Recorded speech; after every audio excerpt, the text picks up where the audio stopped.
Para mim não está aparecendo aqui. Vai aparecer?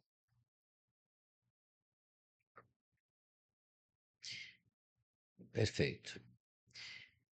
Olá, boa noite, tudo bem? Tudo certo? Vamos dar início à nossa live hoje à noite para tratar um pouquinho sobre as questões relacionadas ao autismo, as pessoas com deficiência. Vamos fazer um apanhado aí na legislação, restabelecer, rememorar conceitos, enfim, tratar um pouco dessa temática, né? Dizer que o dia hoje está bem corrido. Nós, logo cedo, nos dirigimos para a cidade de Abelardo Luz, a quem eu mando um abraço, a Secretaria Municipal de Educação, professora Elizabeth, professora Kátia, se estão nos acompanhando. Estivemos hoje à tarde no programa de capacitação e formação dos professores da rede municipal de ensino, né? Educação infantil, ensino fundamental. Extremamente importante, onde abordamos temas relacionados à questão da legislação que é aplicável na educação especial, né? Um tema importante.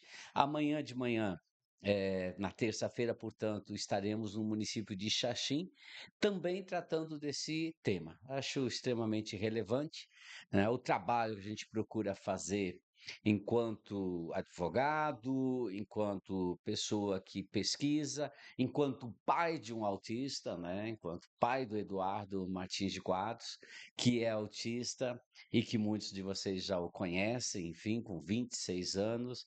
E é um momento em que a gente faz uma troca de experiências, de conversas. A Cláudia Felisbino esteve conosco, ela que é vice-presidente da AMA de Chapecó, tratando do que ela denomina, e achei interessante, e é uma provocação, porque todas essas questões relacionadas à nomenclatura sempre geram provocações, né? Ela não trabalha o tema transtorno do espectro autista, né? Porque entende que transtorno traz algo negativo. Ela trabalha o autismo em si, né? E trabalha a ideia de que temos muitos tipos de autismos, né? E vem tratando de situações, exemplos. Interessante. A Cláudia também é mãe de duas crianças, dois jovens autistas, né?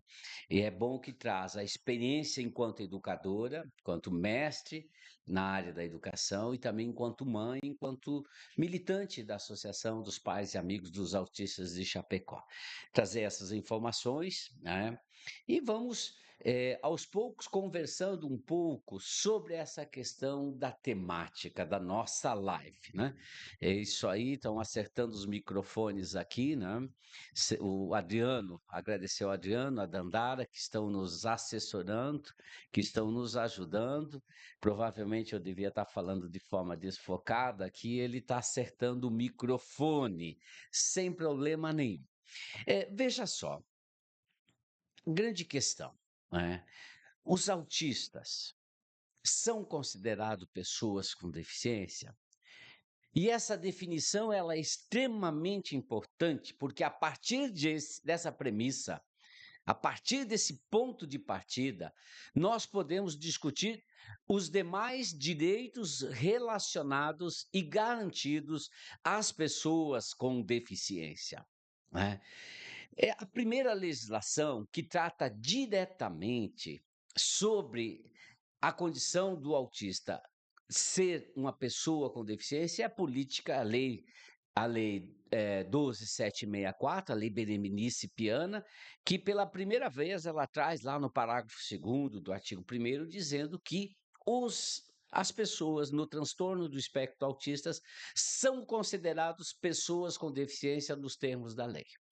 Então, ela vem, digamos assim, chancelar essa condição, porque evidentemente que tem discussão e tinha discussões acerca de se é ou não é uma pessoa com deficiência, assim como temos legislação estadual tratando e dizendo que fibromialgia, as pessoas são consideradas, para efeitos de lei, também pessoas com deficiência. É importante porque, às vezes, fica a dúvida se todas aquelas limitações que as pessoas apresentam, se isso pode ser ou não considerado uma pessoa com deficiência para as questões legais. Lei de prioridades, isenção de carros, concurso público, lei de cotas de acesso às universidades, enfim, tem N questões que se relacionam com N direitos que se relacionam à condição de pessoa com deficiência no transporte e assim por diante. Quando a Lei 12.764 ela traz essa terminologia, ela assegura, e aí, entre aspas, não tem discussão.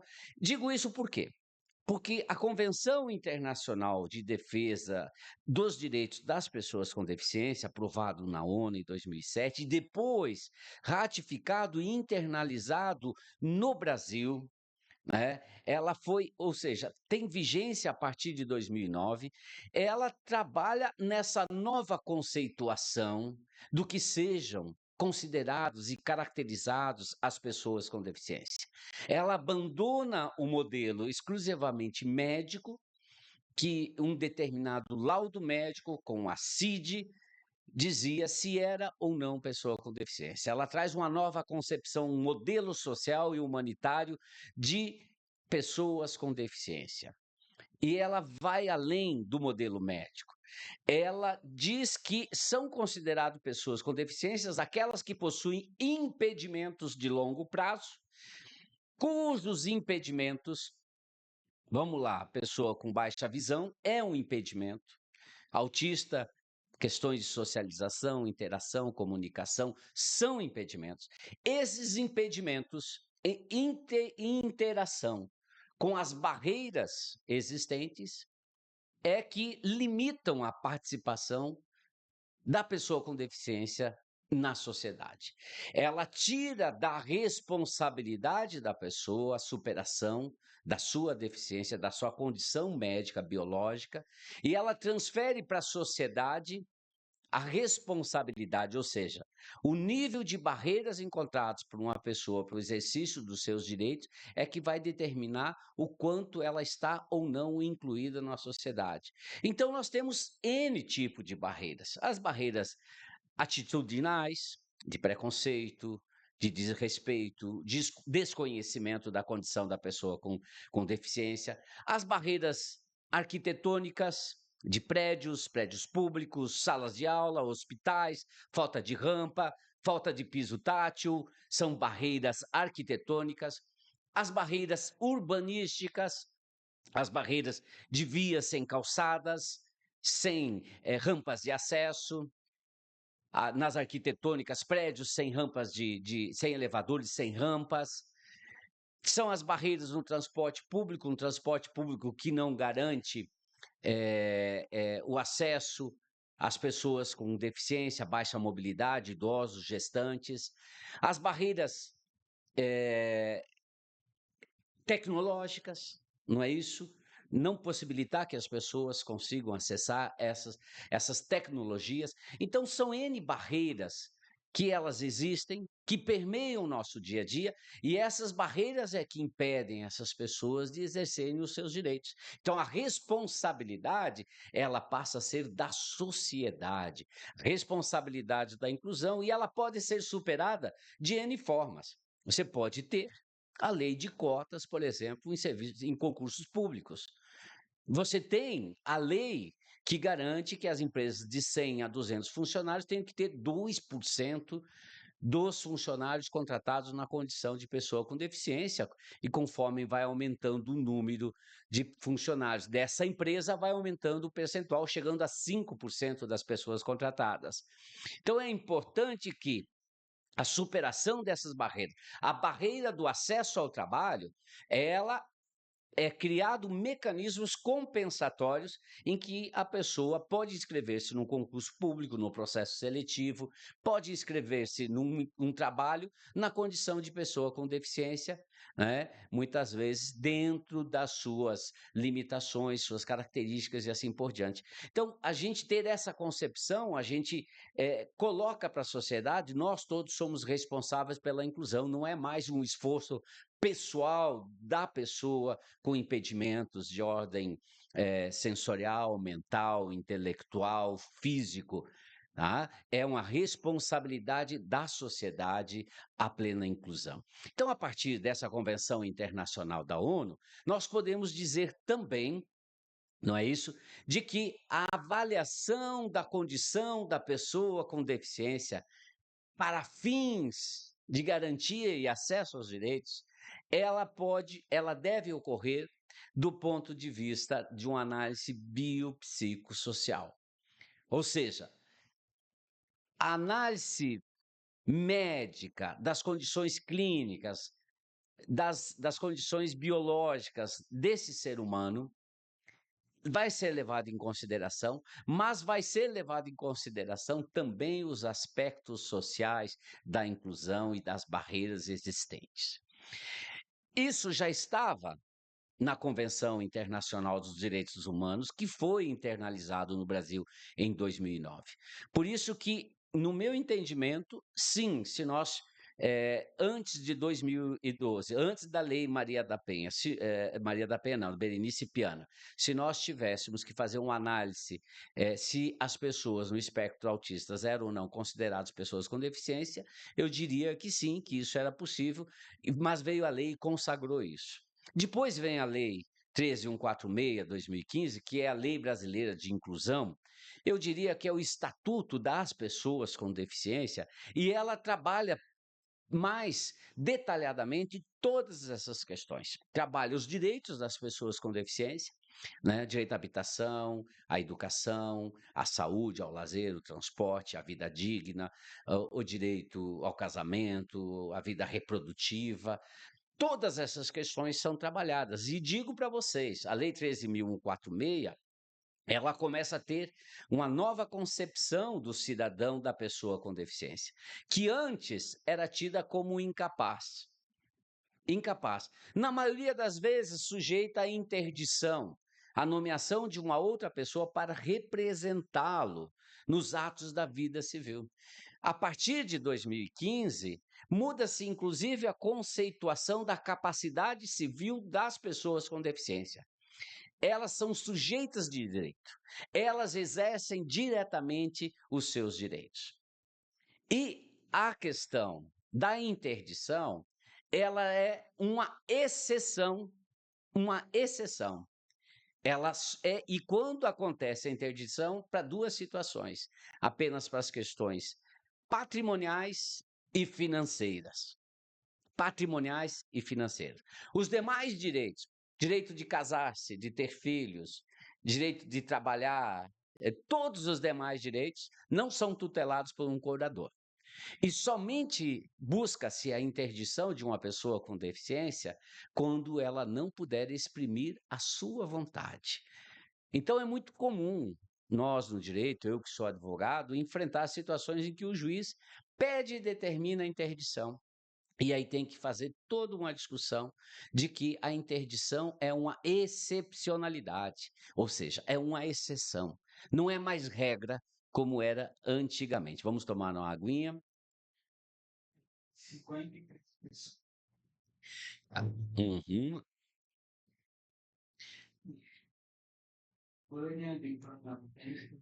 Tem várias pessoas online, o Adriano está nos ajudando aqui.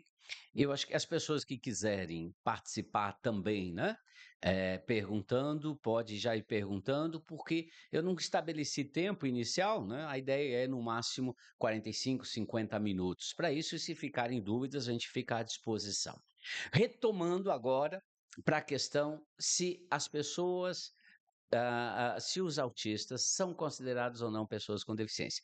Logo, acredito que expliquei, não só por força de lei, mas vejam só, no caso da avaliação biopsicossocial para o acesso aos direitos de uma pessoa com deficiência, a gente pressupõe uma análise médica e uma análise social.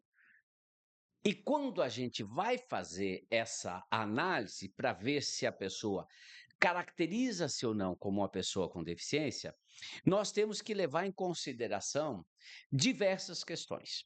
Eu não vou entrar nas funções, as funções são diversas funções sensoriais, de dor, gastrointestinais, enfim, tudo aquilo que envolve o ser humano nas suas nas mais diversas funções.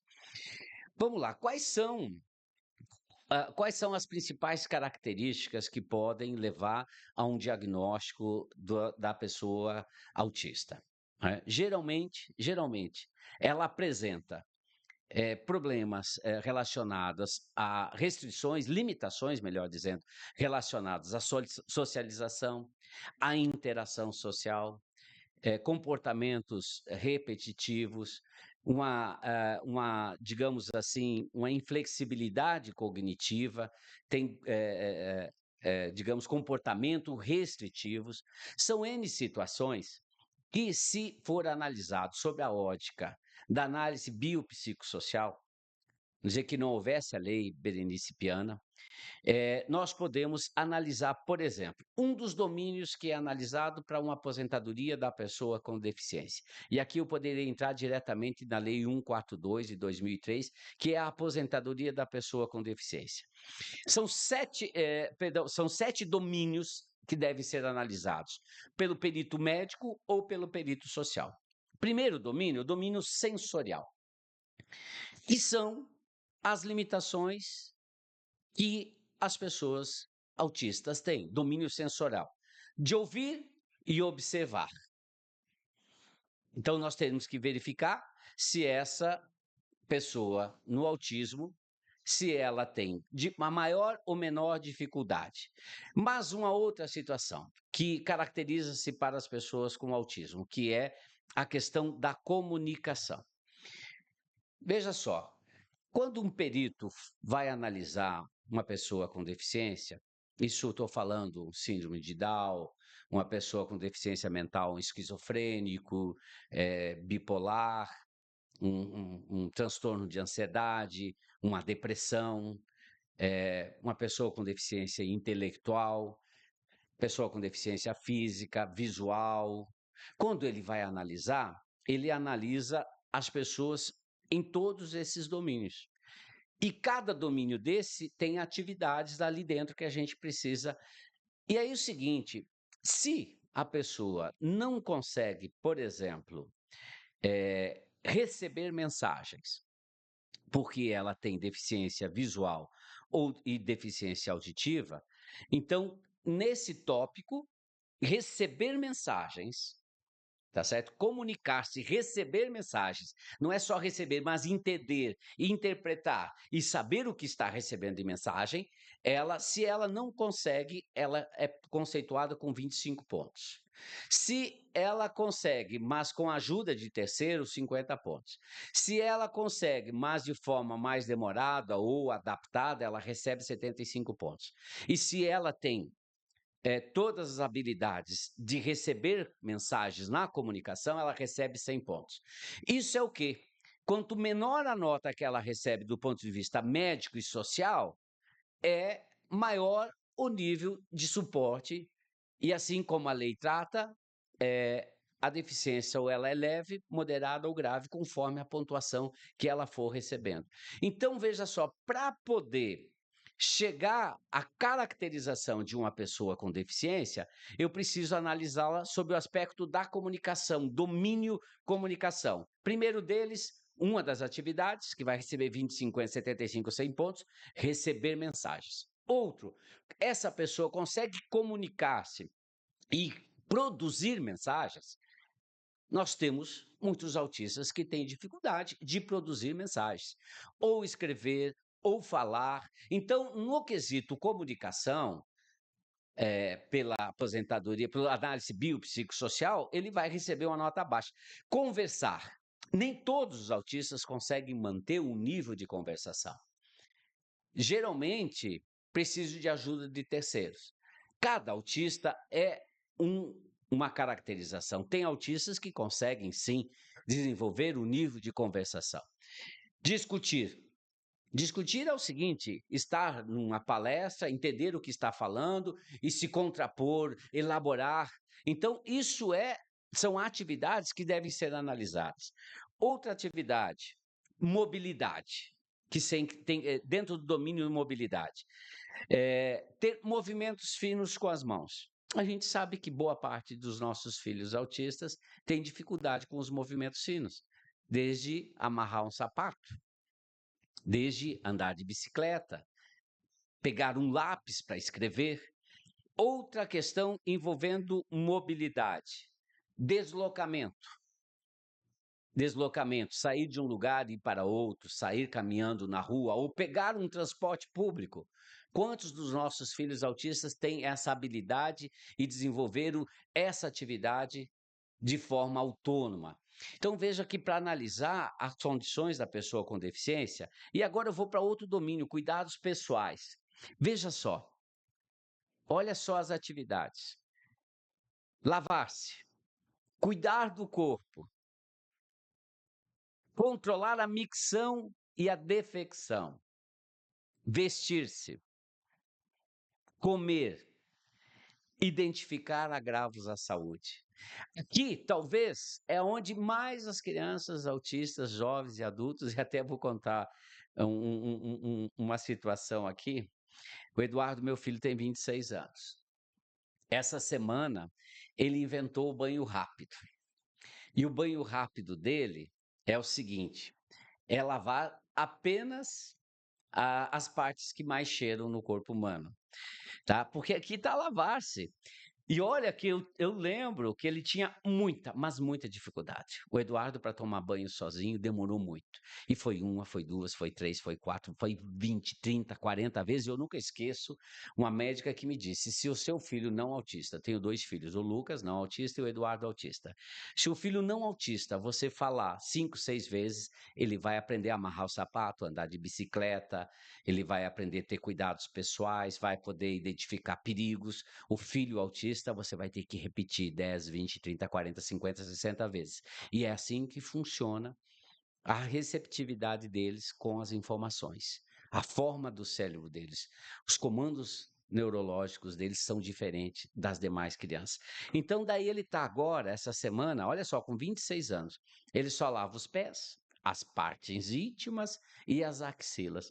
E aí ele foi para o banho e ontem eu fui olhar o cabelo dele, estava duro. Cabelo dele de suor e tal. Eu disse: Eduardo, você não tomou banho? Eu tomei, mas só lavei as partes que mais cheiram. Então, para ele, o restante do corpo não precisa lavar. Então, veja só, com 26 anos. Então, quando você fazer uma análise biopsicossocial da deficiência, nós vamos analisar os nossos filhos se eles conseguem ou não realizar todas essas atividades. Lavar-se, cuidar do corpo, identificar agravos à saúde. Quantos dos nossos filhos têm dificuldade de sentir dor, de saber se vão usar roupa quente ou roupa frio? Às vezes é calor, eles estão com roupa de manga longa. Às vezes é frio, eles não estão com roupa suficiente. Então, são situações que os autistas, essa parte de cuidados pessoais, quantos que não conseguem ir ao banheiro sozinhos? Então, regular a micção, a defecção. Quantos não conseguem vestir-se sozinho, têm dificuldades?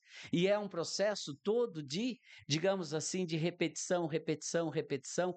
Então, veja só, se a criança não consegue lavar-se sozinha, precisa de alguém, ela vai receber 25 pontos, ou seja, ela tem uma condição limitadora maior. Quanto menor a pontuação, mais, digamos assim, quanto menor a pontuação, é porque ela vai enquadrar-se, vai caracterizar-se como uma pessoa com deficiência. Leve, moderada ou grave. Veja que eu estou falando para fins previdenciários, nem estou entrando aqui na discussão dos níveis de suporte, do DSM, do CID-11 agora, estou entrando aqui do ponto de vista da análise biopsicossocial para nós considerarmos ou não as pessoas com deficiência. Quando eu falo isso é porque na condição de advogado, por exemplo, eu consegui a vaga para uma pessoa com deficiência na universidade a partir de todas essas atividades. De todas essas atividades. É muito comum. Ele inscreveu-se nas cotas das pessoas com deficiência, mas as pessoas entendem que não têm deficiência porque a velha questão de as limitações não visíveis, não perceptíveis no olhar, no somente convivendo, etc, etc. Então, aqui nós temos um dos domínios. Outro domínio da vida doméstica. Quando a gente analisa as condições para caracterizar ou não a pessoa com deficiência, a gente analisa, por exemplo, se ela sabe preparar refeições, se ela sabe cozinhar, se ela executa tarefas domésticas, se ela consegue cuidar de outras pessoas. Um autista que tem dificuldade de identificar perigo, atravessar a rua, né? Ele vai ter que ser estimulado, estimulado, estimulado, muita terapia ocupacional, tá certo? Para perceber que um carro machuca, que dói, que ele pode ser atropelado, tá certo? Então imagine cuidar dos outros. Então, nesse quesito, evidentemente, um autista dificilmente vai ter a condição de cuidar de outra pessoa. Vou citar um exemplo: meu filho, autista, de 26 anos, faz 10 dias, com tudo que a gente fala, ele tem curso superior, fala 4, 5 idiomas, tá certo? Mas há 10 dias, alguém chegou lá em casa, 10 dias, 15 dias, disse que tinha uma entrega, ele simplesmente abriu o portão de elevação. Abriu o portão de elevação, deixou as pessoas entrar, tá certo? Eu fiquei sabendo depois, se fosse um assaltante, fosse algum marginal, alguma coisa, veja só a inocência dele. Então imagine cuidar de terceiros.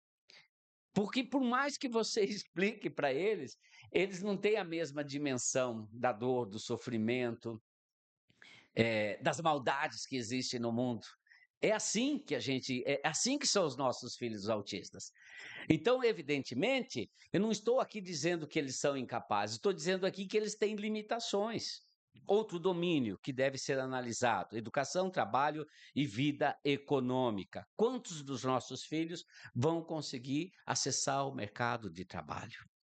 Quantos dos nossos filhos conseguem administrar recursos econômicos? Hã? Os autistas menores? Talvez não, mas os nossos filhos autistas que têm acesso direto às mídias sociais, tenho certeza que muita gente vai se identificar com o que eu estou falando aqui. Quantos já caíram em golpes? Quantos? O meu filho, são incontáveis o número de golpes. Então, ele tem capacidade de administrar recursos econômicos? Não tem.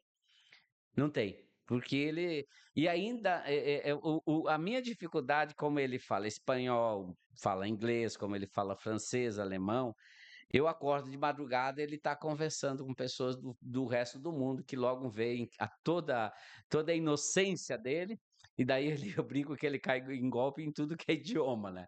Cara, mas é impressionante isso, tá? Então, isso é analisado numa análise biopsicossocial das deficiências. As deficiências são nada mais do que limitações. Limitações. E nós temos limitações, todos nós temos determinados níveis de limitações. Eu voltava de Abelardo Luz e comentava com o Adriano e com a Cláudia que eu tenho uma limitação de memorizar, por exemplo, músicas, etc, etc. É uma limitação que eu tenho. Isso me coloca numa condição de pessoa com deficiência? Não, porque eu consigo, no exercício das demais atividades, da vida, eu consigo, digamos, superar essa minha limitação. É que o conjunto de limitações para todas essas atividades que eu estou dizendo, somadas, é que vão definir ou não se ela vai caracterizar-se como uma pessoa com deficiência. Último domínio: socialização e vida comunitária. Esse a gente sabe. A gente sabe a dificuldade de socialização dos nossos filhos autistas, dos nossos autistas. Até que são pequenos na escola, sempre acha 4, 5 amiguinho legal, que carrega, que ajuda, que interage, que traz, às vezes até convida para festa de aniversário, mas quando o tempo vai passando e eles vão percebendo, né, é comum, nunca me esqueço, de sair da escola, pegar o filho e levar fazer um lanche. Chegou lá na lanchonete, tinha toda a turminha dele estava na lanchonete fazendo lanche. Só o Eduardo que não. Então, como ele diria que é nível 2 de suporte, ele não via maldade nisso. Ele não sentiu-se desprezado, discriminado, ele não conseguiu, digamos assim, perceber que toda a turminha dele estava ali, menos ele no lanche. Aniversários, de levar na casa de outras amiguinhas, lembra até hoje a mãe dizer que a coleguinha não está em casa e eu vendo a coleguinha, porque conforme vai passando o tempo, né, e eles têm interesses restritos, os interesses restritos dificultam a vida social, a vida comunitária. Então, veja só, todos os autistas conseguem regular seus comportamentos e interações? Não, nem todos, mesmo os adultos. Todos os autistas conseguem interagir de acordo com as regras sociais, que é uma das análises social e médica? Não, nem todos. Nem todos conseguem. Uma criança autista com 12, 13 anos não vê maldade nenhuma em sair de um banheiro público sem vestir a cueca. Não é isso? O que para outros é o maior mico do mundo, a criança de 10, 11 anos, autista, não vê maldade nenhuma. Então, veja só que a interação dele com as regras sociais, eles têm limitações, por isso que deve ser analisado sobre esse enfoque. Relacionamento com estranhos. Meu filho com 26 anos, ele não tem nenhum amigo da mesma idade dele. E ele é inteligente. Ele não tem ele não tem limitações intelectuais, é extremamente inteligente, mas tem o hiperfoco, tem comportamentos restritos, rígidos, dificulta relacionamento com estranhos. Não tem namorada, por exemplo. Próprio relacionamento na família. Olha, a família tem que gostar muito deles. A família tem que ter empatia. Relacionamento íntimos, nem falo. Não tem namorada, não sei se vai ter, tá certo? E não que ele não queira, o problema é que ele coloca muitos requisitos para ter uma namorada, né? Ultimamente ele está mais flexível nos requisitos. Fazer escolhas, nem sempre eles conseguem fazer as escolhas. Veja só que aqui são atividades que precisam ser analisadas do ponto de vista social. Por isso, gente, que sim, as pessoas no espectro autista são pessoas com deficiência. Para mim, independente do nível de suporte, suporte 1, 2 ou 3. O que mesmo as crianças de suporte 1, se nós formos analisar todos esses domínios, vamos lá, vida doméstica, educação, trabalho, vida econômica, socialização e vida comunitária, cuidados pessoais, mobilidade, comunicação, questões sensoriais, mesmo os níveis de suporte 1, eles certamente vão ser caracterizados como pessoas com deficiência. Por isso que é importante isso, e agora eu passo para as importâncias, porque está tendo um debate nacional, e teve esse debate na benefício da prestação continuada, que buscava afastar as crianças autistas de suporte 1, de nível 1 de suporte, da condição de pessoa com deficiência para fins de recebimento do BPC. Felizmente, teve uma movimentação, houve a sensibilização do governo e isso foi vetado. Foi vetado através do quê? Da organização e também do trabalho feito pelas entidades representativas de demonstrar que as crianças de nível 1, mesmo que tenham um nível de suporte menor que as demais crianças, mas elas têm N necessidades, elas têm N limitações que podem lhe dificultar o exercício da vida no dia a dia. É essa a questão que está colocada. E quando nós temos uma família vulnerável economicamente, e que muitas vezes as mães têm que abandonar o trabalho para ficar em casa para dar conta, mesmo nas crianças de nível de suporte 1, porque eles não têm noção de perigo, eles fogem de casa, eles tem uns que põem a mão em fogo quente, em chapa quente, tem uns que têm dificuldade de manusear facas, por exemplo, tem dificuldade de sentir fome, tem dificuldade de dizer se está com dor. Eles têm N dificuldades, N limitações, por conta da forma que eles se organizam. E aí cabe à medicina explicar as questões neurais e assim por diante. Isso é importante por quê? Porque, por exemplo, para fins de acessar o benefício da pensão estadual, que é uma pensão assistencial de Santa Catarina, a legislação inicialmente falava em transtorno mental severo e que não se usa mais essa terminologia, porque o próprio DSM fala nível de suporte 1, 2 e 3. O CID-11 que veio agora, ele se afasta um pouco do nível de suporte e ele tem classificações diferenciadas, né?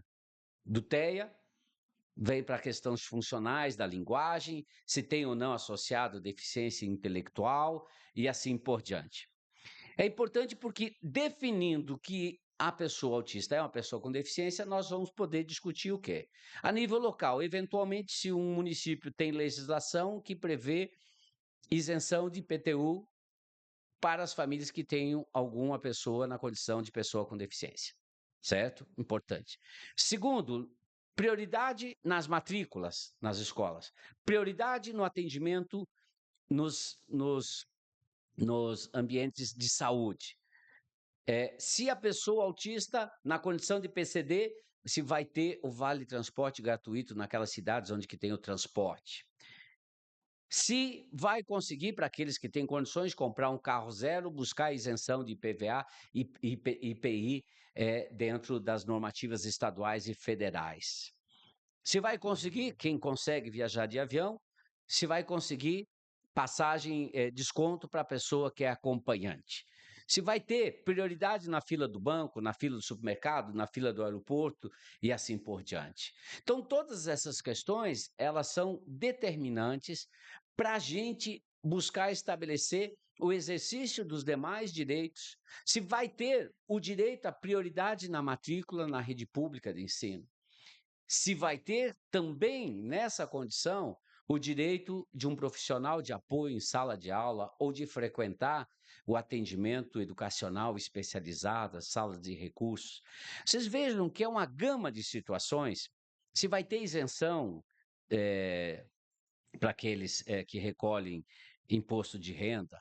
É uma gama de situações. Se vai ter desconto, isenção do IPVA, se o carro é utilizado para o transporte dessa criança, para a escola, para as terapias e assim por diante. Então, o exercício de todos esses direitos depende muito de nós nos entendermos, nós, pais, mães, de crianças, jovens, adultos, autistas, de nós nos entendermos que pessoa com deficiência são aquelas pessoas que têm limitações, têm impedimentos.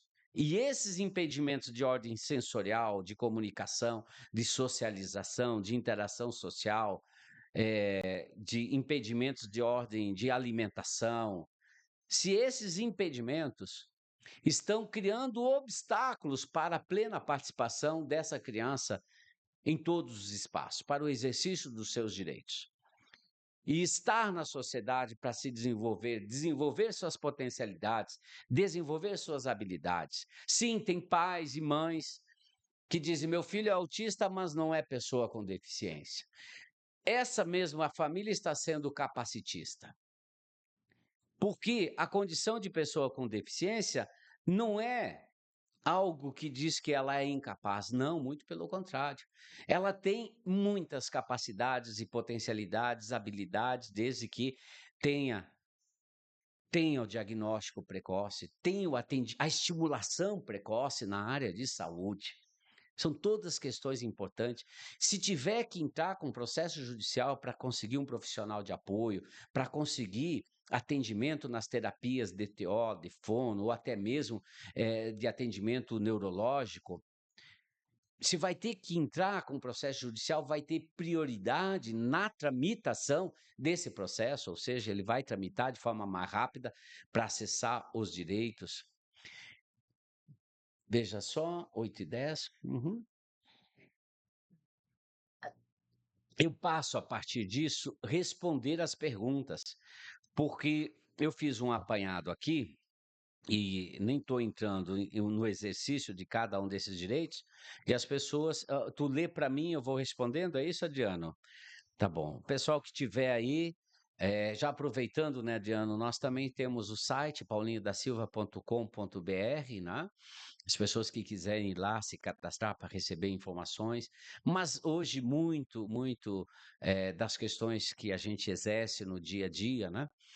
Até comentei hoje na palestra em Abelardo Luz, judicialmente o escritório onde eu atuo aqui acabou entrando com ação para conseguir um profissional de apoio lá na educação infantil e o juiz respondeu que não, porque educação infantil não é ensino regular, né? Então nós temos que fazer todo um trabalho de demonstrar que sim, educação infantil é ensino regular, que o profissional de apoio ele é direito do estudante, da pessoa com deficiência, quando necessário, quando as necessidades dessa criança forem de tal maneira que esse profissional tem que estar à disposição no ambiente escolar. Então, veja só, negar a condição de pessoa com deficiência é o mesmo que dizer o seguinte, que eu não tenho direito ao professor de apoio, que eu não tenho direito ao benefício assistencial, BPC, LUAS, pensão especial, ou, em algumas situações, aposentadoria, ou a lei de prioridade, enfim, toda essa gama de direitos que estão, muitas vezes, desconhecidos, mas que devem ser exercidos pelos seus familiares, pelas pessoas com autismo.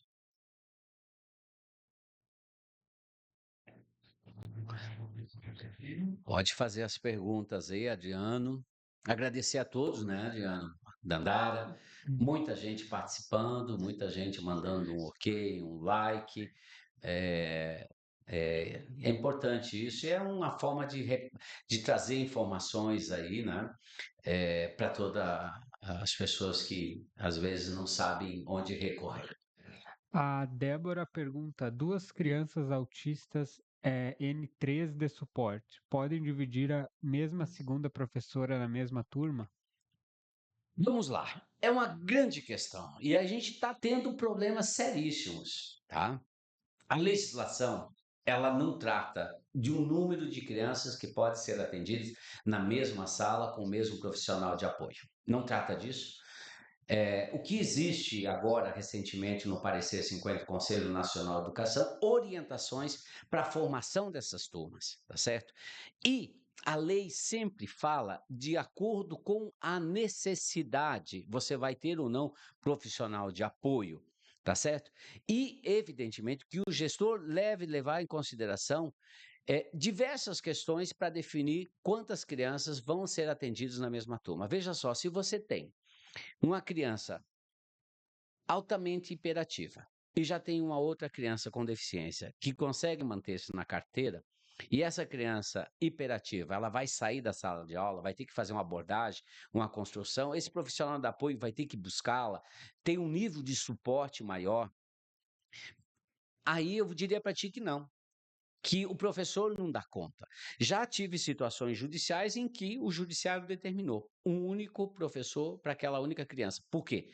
Porque dentro dessas atividades que ela exerce, dentro de tudo isso que eu falei anteriormente, né, uma criança que tem dificuldades em lavar-se, cuidar do corpo, controlar a micção, defecção, vestir-se, comer, identificar agravos à saúde, que tem dificuldades em receber e produzir mensagens, dificuldade de conversar, discutir, veja que é importante todas essas atividades. Isso, para mim, a análise biopsicossocial da deficiência é que vai determinar critérios objetivos. Vai determinar se uma criança pode, ou mais crianças, nível 3 de suporte, pode ser atendido pelo mesmo profissional. Isso fica a cargo hoje da equipe pedagógica da escola. O atendimento educacional especializado, o professor regente e o professor de apoio é que devem fazer um estudo de caso e eles determinarem se, naquele caso concreto, é possível ou não.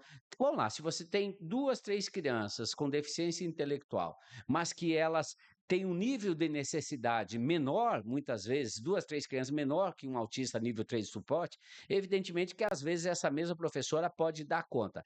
Agora a gente tem que cuidar, primeiro, para não sobrecarregar o professor tem que levar isso em consideração. Claro que aqui vem toda uma discussão do número de alunos na turma, porque a responsabilidade do aluno com deficiência é do professor regente, com apoio do profissional de apoio ou segundo professor. Então, tem que levar em consideração a sobrecarga desses profissionais, a sobrecarga desse aluno. Se é um aluno que tem estimulações sensoriais muito elevadas, evidentemente que o professor não vai dar conta, não vai dar conta de atender. Então, o caso concreto é que vai definir, porque do ponto de vista da legislação, hoje não existe digamos, algo que venha a determinar isso. O próprio parecer 50, o Conselho Nacional de Educação, faz essas observações e sugiro aos professores que queiram dar uma lida nele. É interessante porque ele traz várias ponderações sobre a formação de turmas, quantos alunos podem ser atendidos numa mesma sala de aula.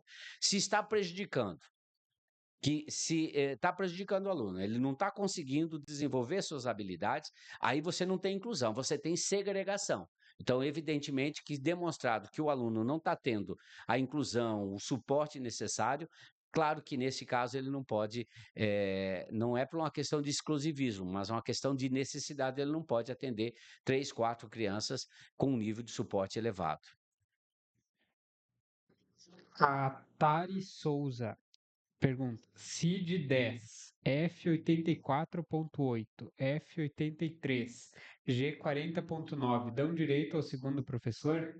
Então, CID, eu não conheço todos esses CIDs, depois se puder. O CID F84 é relacionado ao autismo, o outro 40, se não me engano, é transtornos globais de desenvolvimento, tá? Porque eu sou advogado, eu tenho aqui no dia a dia. Mas veja só, eu vou tratar uma questão muito importante, tá? O que determina a necessidade, o que determina ou não a disponibilização de um profissional de apoio em sala de aula?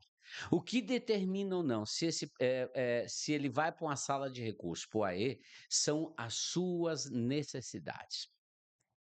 Por isso é importante o estudo de caso. Por isso a importância de identificar as questões relacionadas à família, as questões relacionadas à própria saúde e as questões relacionadas ao ambiente escolar, tá certo? Porque muitas vezes não é porque o aluno não tem um diagnóstico fechado, é de que ele não pode receber algum tipo de apoio na sala de aula através de um professor de apoio. Se o professor regente, se a sala de recursos, numa análise do estudo de caso, entender que essa criança apresenta diferenças e prejuízos na socialização, na interação, na verbalização, prejuízos na alfabetização, no desenvolvimento das habilidades, caminhar, socializar, conversar, dialogar. Se a escola entende isso, não precisa ter um diagnóstico fechado. Aliás, isso desde 2010 o MEC fala isso. Desde 2010, tá certo? Então, veja só, quem vai determinar, repito, são as necessidades desse aluno. Às vezes tem o CID de autista nível 1 de suporte, pode ser, às vezes ele não precisa de acompanhamento. Ele dá conta de acompanhar a própria turma. Depende do tamanho da turma, por exemplo. Se é uma turma com 15 alunos, o professor regente consegue lidar melhor com essa situação. Agora, se é uma turma com 25, 30 ou mais alunos, dificilmente o professor regente vai poder dar uma atenção diferenciada para uma criança autista, TDAH ou outra questão em sala de aula. Então, depende da necessidade dessa criança. Se ele consegue acompanhar, se ele consegue desenvolver as habilidades dele, talvez ele nem precise de um aluno, nem precise de um profissional de apoio. Muitas vezes, sim, apresenta crises constantes, tem dificuldade na interação, na socialização, tem restrições, tem, assim, comportamento restritivo. Opa, então essa criança de nível 1 de suporte, nem precisa ser nível 2 ou 3, vai precisar de um profissional para poder construir alternativas e instrumentos e mecanismos de inclusão e de desenvolvimento das habilidades dessa criança. Lembrando que as perguntas sobre segundo professor, a gente tem uma live que ela está disponível completa lá no site, tá na tela. Uhum. Mas eu procuro responder aqui, acredito que responda a muitas outras pessoas que estão perguntando sobre segundo o professor. Vamos lá, eu prefiro usar o termo profissional de apoio, tá? Professor de apoio. Acho que esse é o termo mais, tá certo? Porque eu não consigo hierarquizar dentro de uma sala de aula. Para mim, ambos têm suas responsabilidades, têm suas atribuições, professor regente, professor de apoio, professor atendimento educacional especializado, e eles têm que trabalhar de forma conjunta, sincronizada, debater os casos, discutir cada caso, ver quais são as medidas. Se um aluno aprende mais com imagens, vai aprender mais com imagens. Então, são situações, os recursos pedagógicos a serem desenvolvidos devem ser discutidos de forma conjunta entre esses três profissionais.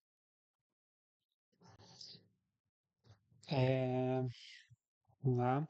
O JR Tolendal pergunta: Tolendal. Uhum. as vagas PCD de estacionamento diz respeito só aos cadeirantes? Isso é importante, Tolendal, porque é preciso modificar as placas, porque o símbolo utilizado é o símbolo que nos quer crer que somente pessoas cadeirantes podem utilizá-la. Não, as vagas de pessoas com deficiência, elas são para todas aquelas pessoas que têm mobilidade reduzida, tá certo? Então, vamos lá, vou trazer aqui para o autismo. Às vezes, para um pai que leva uma criança numa terapia, e essa criança é apegado a rotinas, a muitas rotinas, o fato de ficar circulando, principalmente em cidades maiores, uma, duas, três vezes até achar uma vaga, pode atrasar esse pai. E tem criança que, se é 3 horas, pode atrasar, de forma que ela vai se descompensar e vai se descontrolar. Então, essa criança, por exemplo, autista, o pai, desde que tenha a credencial, a mãe, ela vai poder usar a vaga para as pessoas com deficiência. É para todas aquelas pessoas que, de uma forma ou de outra, têm dificuldades de locomoção, tá certo? E tem situações, eu digo de cadeira, tá? Quem é pai de autista sabe disso, que eu pensei 10 vezes já em estacionar em vaga de pessoa com deficiência, quando eu estou com meu filho que está em crise, que está chorando, que está gritando, que está N situações, um trânsito tumultuado, um dia quente, vai gerando vários estímulos e tal. Então, a pergunta é oportuna. A vaga de PCD é para todas aquelas pessoas que têm alguma dificuldade de mobilidade. Mobilidade não significa a deficiência física tão somente, ou para a pessoa com deficiência visual. Sim, pode ser para aquelas pessoas que têm problemas, por exemplo, com rotinas muito firmes, muito rígidas das crianças autistas. A criança autista pode, sim, desde que credenciado, criança, jovem, adulto, utilizar a vaga da pessoa com deficiência. A Delis Michele pergunta: temos a impressão que o autista nível 1, considerado leve, não consegue acessar nenhum benefício, incluindo o desconto no IPVA, se possuir habilitação. Nós temos uma situação, veja só, mesmo os carros usados, tem todo um procedimento junto à Receita Estadual que você pode buscar o desconto de IPVA. Eles exigem o laudo, né, com a CID, evidentemente, mas tem como pedir a isenção do IPVA, tá certo? Veja só, por isso que é importante essa análise biopsicossocial que a gente faz aqui, tá certo? Porque, às vezes, ela até pode ter uma criança autista com capacidade cognitiva, intelectual altíssima, falar 3, 4 idiomas, mas tem uma dificuldade tremenda em reconhecer agravos à sua saúde. Então, por isso que eu falo, o índice de funcionalidade brasileiro, ele aborda mais de 40 atividades. Sempre que eu for analisar as limitações, os impedimentos, as dificuldades, as necessidades de uma pessoa com deficiência, eu analiso todas essas atividades, porque às vezes sim, ela pode ser uma pessoa com grau de intelectualidade elevado, mas tem dificuldade em manter uma conversação, de responder, tem dificuldade de entender mensagens que sejam, digamos assim, que não sejam concretas, o pingo no i. Então, veja que eu estou tentando trazer aqui uma discussão que vai muito além do CID, vai muito além do CID, para dizer que sim, quem tem filho com deficiência intelectual, deficiência autista, nível 1 de suporte, sabe das dificuldades que enfrenta, de uma criança que vai chegar na frente da escola, não vai querer entrar de jeito nenhum. Uma criança que, se você mudar de rua para ir para a escola, vai dar uma crise nela. Uma criança que é acostumada a ir no mesmo restaurante, sentar-se sempre no mesmo lugar, e o dia que aquele lugar estiver ocupado, não tem o que contenha. Uma criança que é acostumada a sentar no mesmo espaço na sala de aula. Então, são todas questões que a gente, ao longo do tempo, vai construindo e vai diminuindo esse nível de comportamental, mas nível 1 de suporte não é fácil, tá? Assim como não é o 2, como não é o 3, a gente sabe das dificuldades e tudo que a gente enfrenta para poder acompanhar os nossos filhos. A Solange Vidal dos Santos. Por que autismo considerado nível 1 não recebe benefício mesmo sendo portador de deficiência? Vamos lá. Benefício, quero que seja benefício assistencial. A lei federal, benefício de prestação continuada, primeiro tu tem que comprovar a condição de pessoa com deficiência. Então, inclusive, eu sempre solicito aos médicos que nem coloquem nível 1, 2 ou 3 de suporte. Coloquem as necessidades. Para quem é leigo, é melhor. Ele apresenta dificuldade, tem restrições sensoriais com barulho, com luminosidade, tátil, olfativa, enfim. Ele coloca, eu sempre peço e oriento os pais que coloquem todas as limitações e impedimentos que essa criança venha ter. E fecha lá o CID, tá certo? Fecha lá o CID. Agora mudou, tá com o CID 11. Por quê? Porque olhando assim, se é leve, se é leve, não precisa, tá? Mas o BPC, ele não classifica em leve, moderado ou grave. Benefício de prestação continuada ou LUAS, tu tem que comprovar a condição de pessoa com deficiência e tem que comprovar as condições sociais. Ele é altamente restritivo, de um salário mínimo, né? Mas veja só que o próprio Supremo Tribunal Federal flexibiliza esses digamos, requisitos de renda. Se você comprovar que ganha 2 salários mínimos e meio, 3, mas paga 1.500 de aluguel, e que gasta tanto em remédio, tanto em fralda, tanto em medicamento, tanto em terapia, tanto nisso, que te sobra tão pouco que você não consegue garantir a dignidade, então o Supremo diz que no caso concreto, comprovado gastos extraordinários, comprovados necessidades extraordinárias, e aquilo que a família ganha, mal dá para fazer as compras, etc., é possível, sim. Então, esse critério objetivo de um salário mínimo é um critério que, por si só, já garante o benefício de prestação continuada. Ganho 2, ganho 3 salários mínimos, vamos discutir caso a caso e verificar. Ganha 2, mas está pagando 1.500 de aluguel. Então, sobrou 1.500. Você comprova que não consegue viver com os 1.500, de que muitas vezes o pai ou a mãe deixou de trabalhar para poder cuidar dessa criança no dia a dia, porque é mais caro pagar uma cuidadora, etc. Então, veja só, BPC não tem nível. O que tem é pensão estadual, que é a pensão especial, que o critério de renda é 2 salários mínimos familiar, tá certo? E essa lei, ela fala, a lei estadual, ela fala que é o nível 3 de suporte. Aí a lei estadual, benefícios assistencial, que é 1 salário mínimo todo mês. Veja que também tem jurisprudência, tem julgados de juízes que, nessas situações, comprovando gastos extraordinários e comprovando as necessidades dessa criança.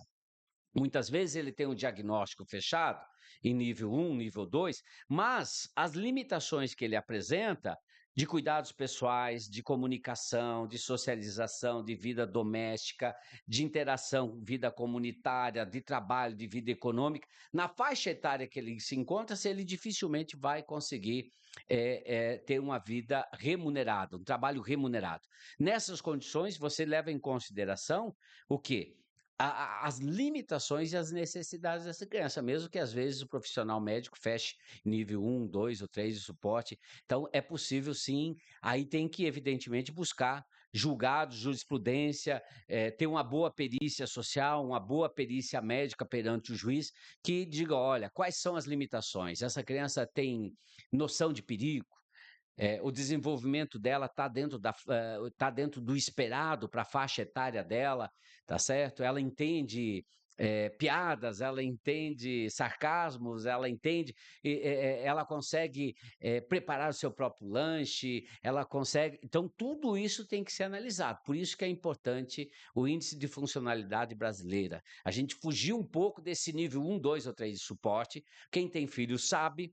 Quem tem filho sabe das dificuldades, de tudo que a gente passa, né? Problema de sono, problema de seletividade alimentar, problema de desfraude, enfim, se a gente for falar aqui, são tantas coisas. A gente precisa demonstrar isso para o juiz. A criança está com 6 anos de idade, diz que é nível 1 de suporte, mas ainda não desfraudou.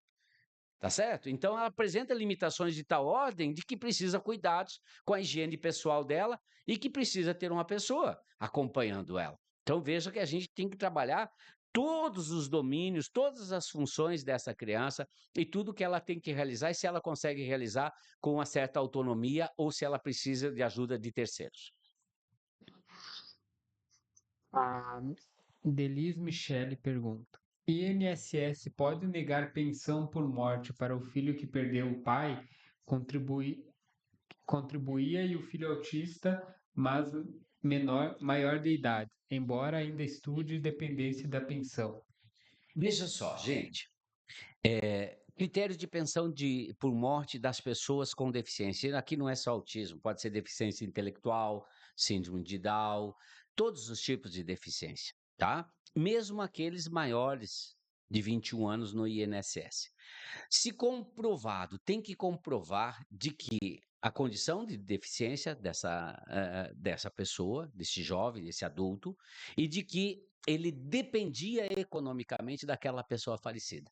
Nesses casos, recentemente eu tive um caso, a senhora, quase 50 anos de idade, o pai morreu, depois de uns 4, 5 anos a gente entrou na justiça, tá?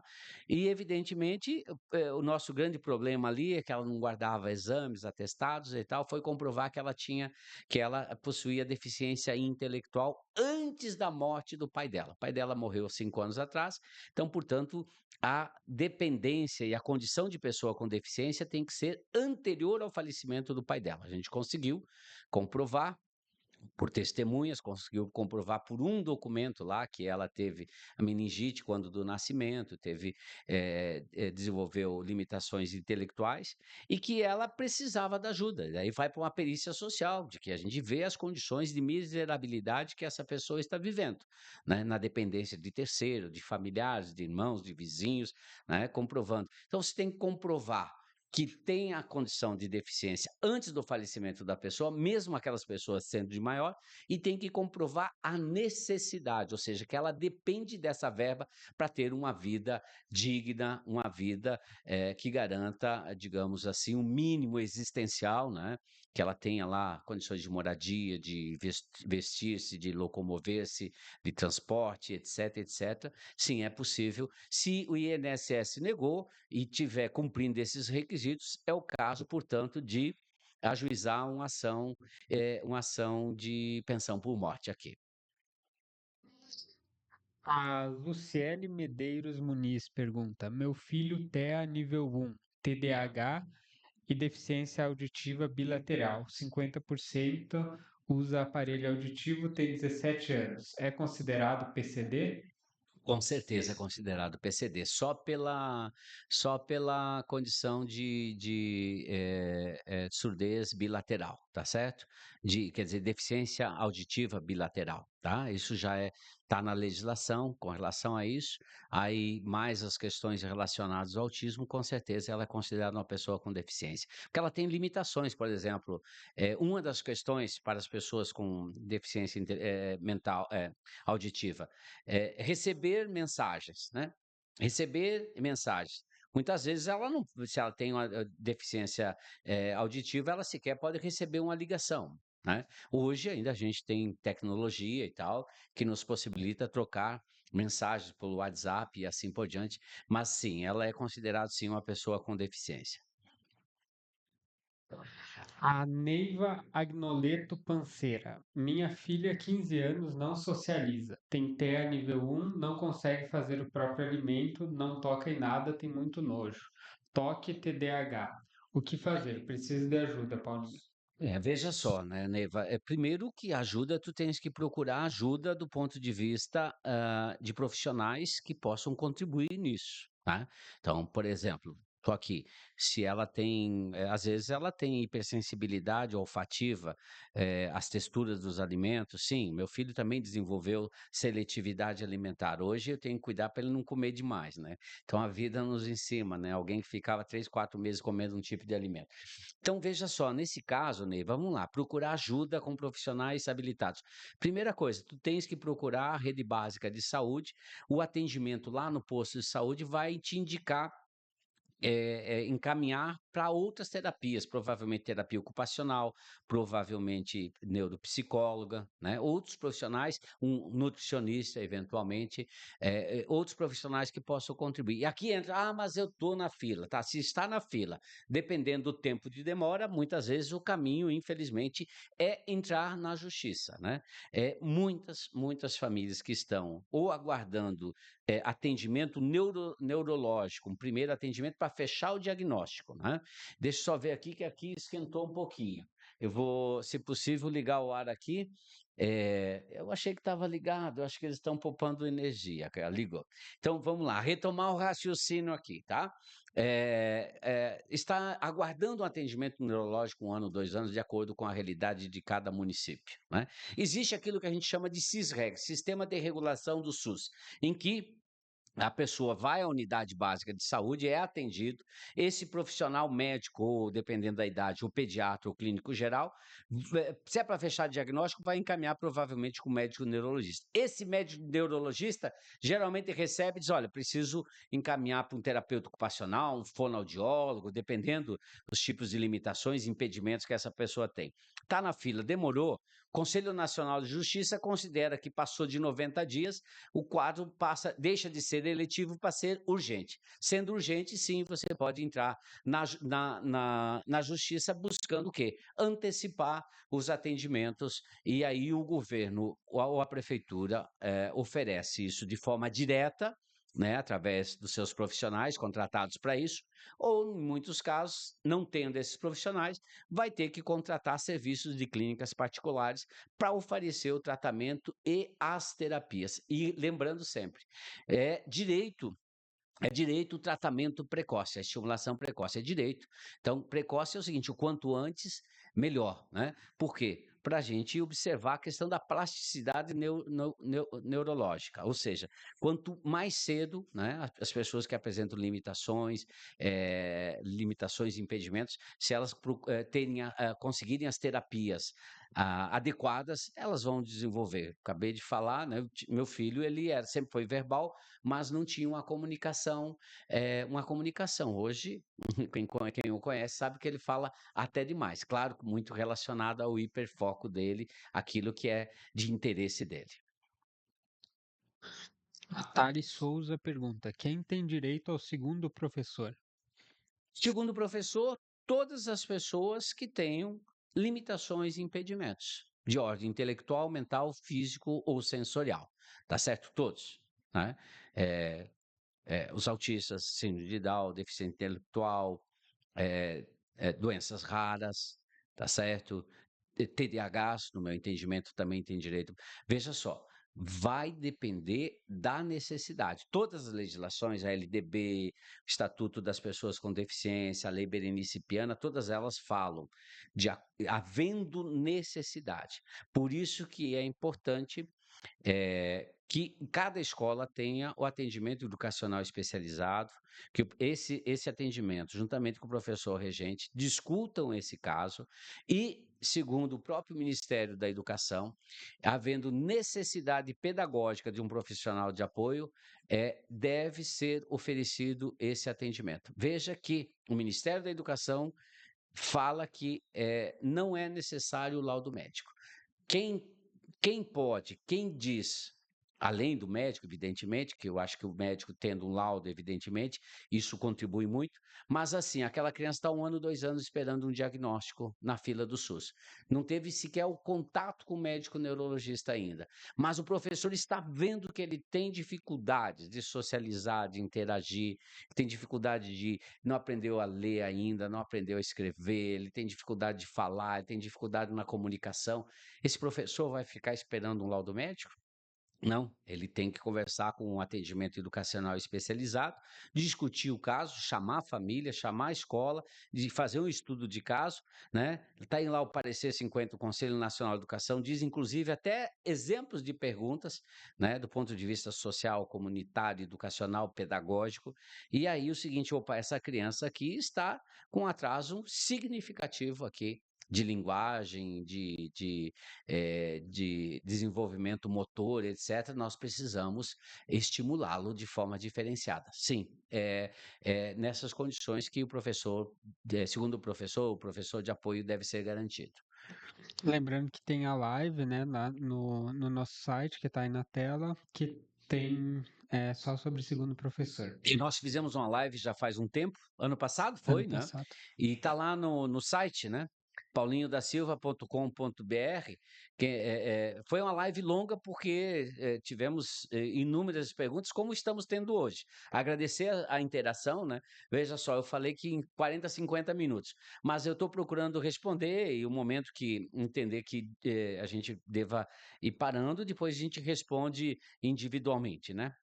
Lá pelo Instagram, ou quem quiser anotar o WhatsApp, não sei se tem como colocar o número do WhatsApp também aí na tela, Coloco. pode colocar Sim. aí também, Adriana, faz esse favor. Vi que você colocou aqui o nosso site, paulinhodasilva.com.br. E é Paulinho no diminutivo mesmo, tá lá no registro de nascimento.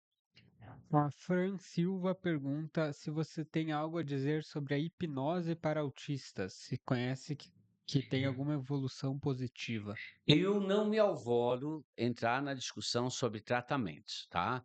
Seja ABA, seja hipnose, seja métodos de tratamento com medicamentoso, porque eu acho que isso a gente precisa ter profissionais na área de saúde. Eu já vi muito, já li sobre isso, mas eu não vou emitir opinião porque entendo que isso não me cabe, né? Eu sou pai, tenho a experiência de pai de um autista e tenho a experiência de operador de direito, um advogado, né? Mas sempre que alguém me pergunta, Paulinho, qual que é o melhor? Não sei, porque assim, o que deu certo para o meu filho às vezes não dá certo para o filho. Por exemplo, o meu filho não suportava água na camisa. Uma gota de água na camisa, aqui ele tinha hipersensibilidade tátil, e tem crianças que adoram piscina. Porque, por isso que diz que é o espectro autista, né? Não tem um autista igual ao outro, assim como não tem uma pessoa igual a outra. Eu brinquei um dia numa palestra, nem os gêmeos univitelinos, é isso? São idênticos no comportamento. Nem eles são idênticos. Eu conheço uns gêmeos univitelinos que um é mais alto que o outro. Eu disse, até os gêmeos são diferentes. Imagine a complexidade que nós temos nesse mundo, sei lá. Às vezes um autista, como disse a professora Cláudia hoje, gosta mais de música, outro não suporta a música, gosta mais de filme, outro não suporta, um gosta de ir na água, outro não gosta, um gosta de estar no meio das pessoas, outro não suporta estar no meio das pessoas.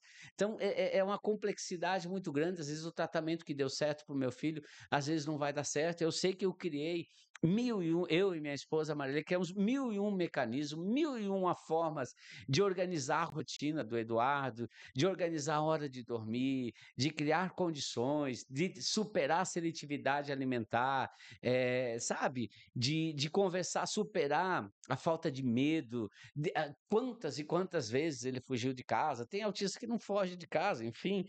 Então, o que dá certo para um nem sempre dá certo para o outro, tá? Porque eles também dentro das suas peculiaridades, entre eles são muito diferentes. Isso, entre nós somos diferentes. A diferença é um direito inerente ao ser humano, tá certo? Evidentemente que algumas diferenças no autismo se exacerbam mais, aparecem mais. A Pertile Lisiane perguntou: como conseguir liberação do plano de saúde para realização de testes? Protocolo a cada 20 dias, sempre A negativa. Veja só, tem algumas situações, Lisiane, em que eu tenho dito, a exemplo do transporte público aqui em nossa cidade, muitos, que criam situações de procrastinação, de dificultar, criam situações insuportáveis para as famílias, né? De ceder o transporte coletivo, quantas ações lá, tá lá no meu Instagram, já tem tantas coisas. A última vez que eu estive lá na empresa de ônibus, eu disse: olha, nós vamos sim entrar na justiça para garantir o passe gratuito, mas vai chegar um momento em que a gente vai ter que começar a levar esses fatos para a esfera criminal. A discriminação, a negligência, criar embaraços, criar dificuldades, isso são atitudes discriminatórias. Isso é considerado crime. Nós vamos ter que começar a fazer um pouco isso para determinadas, para quem nega a matrícula para uma criança com deficiência, né? Para quem nega o exercício do direito de uma pessoa com deficiência, os planos de saúde, né? Tem aí o PROCON, dá para buscar o PROCON para discutir isso. As ações judiciais, só que às vezes encarecem mais, e vai chegar no momento em que a gente vai ter que começar a levar isso para a esfera criminal. Que talvez na esfera criminal, o medo de uma cadeia, o medo de uma multa, o medo de deixar de ser réu primário resolva.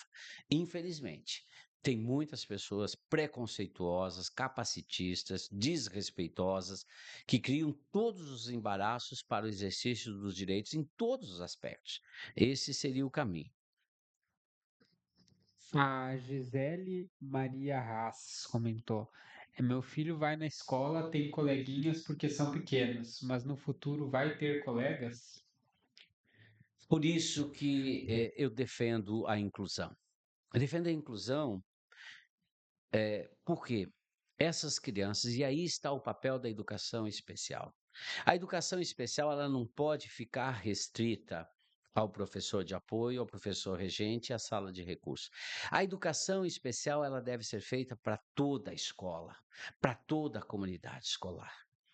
Trabalhar conceitos e valores de empatia, de respeito, trabalhar o que é o autismo, o que é a síndrome de Down, o que é a paralisia cerebral, trabalhar todas essas questões, para evidentemente, na medida do possível, a gente ter pessoas com mais consciência, para que a gente perpasse.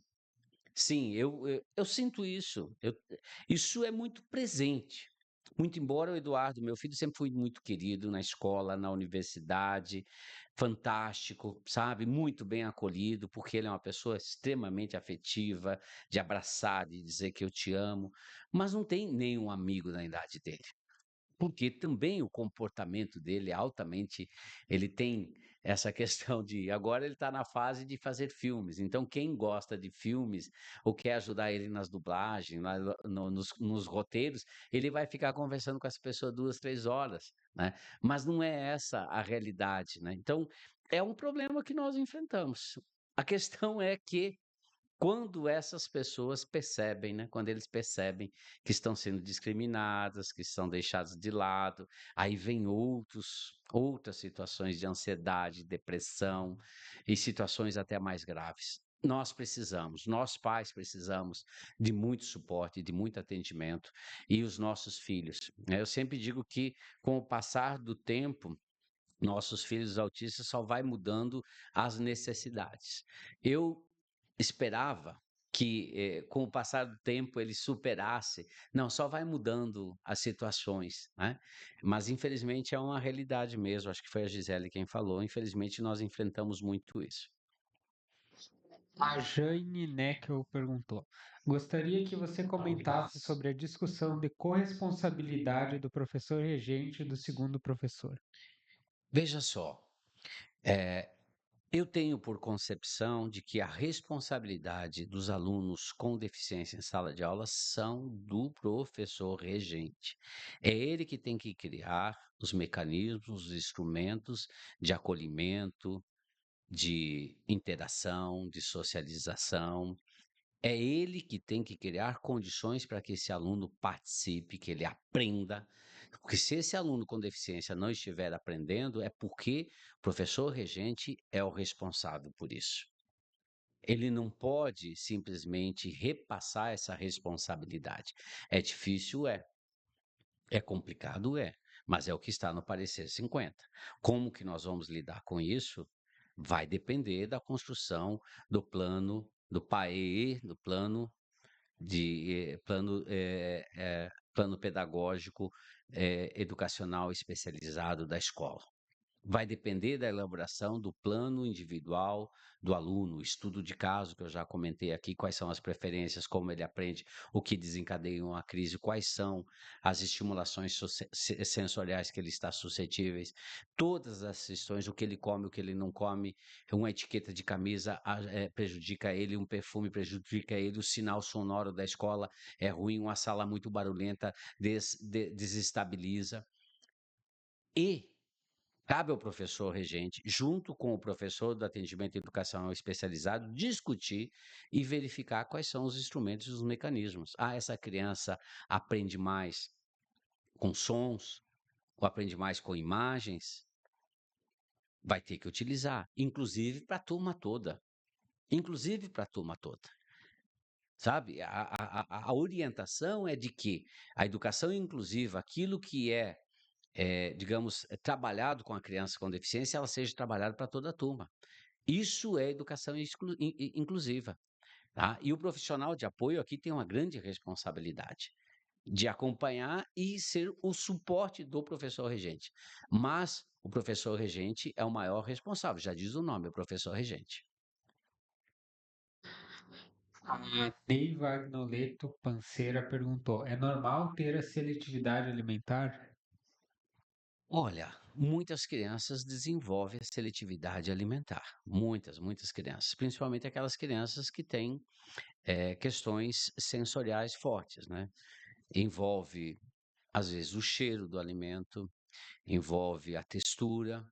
Então, é muito comum, né, para aquelas crianças que têm distúrbios sensoriais, tá certo? Nem todas desenvolvem a seletividade alimentar, mas muitas delas sim desenvolvem essa situação de seletividade alimentar. Então, nós temos casos, por exemplo, que uma criança ficar ao lado de uma pessoa que está cortando um tomate vai ter enjoo, né? Ou às vezes a cor do alimento, às vezes o jeito que o alimento é cortado, se é em rodela, se é em quadrado. Eu nunca me esqueço, meu filho só comia gelatina se fosse em forma de paralelepípedo.